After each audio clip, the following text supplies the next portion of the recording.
कलम के बहने पिया घर में समैले लगा दिहले झटपट से केवड़िया लगा दिहले झटपट से केवड़िया लगा दिहले।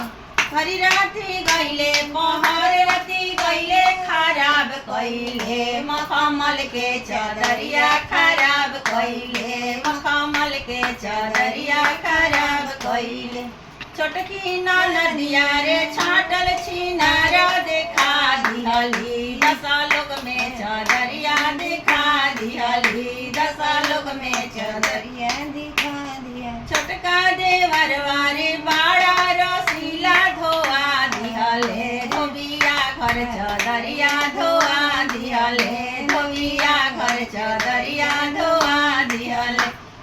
कलम के बहने पिया घर में समैले लगा दिहले झटपट से केवड़िया लगा दिया। मोबाइल बहने पिया घर में समैले लगा दिहले झटपट से केवड़िया लगा दिहले झटपट से केवड़िया लगा दिया। हरी राती गईले पहर राती गईले खराब कइले मखमल के चदरिया खराब कइले मखमल के चदरिया खराब कइले। छोटकी नदिया रे बाड़ा छिनारा देखा दिहली 10 लोग में चदरिया देखा दिहली 10 लोग में चदरिया देखा।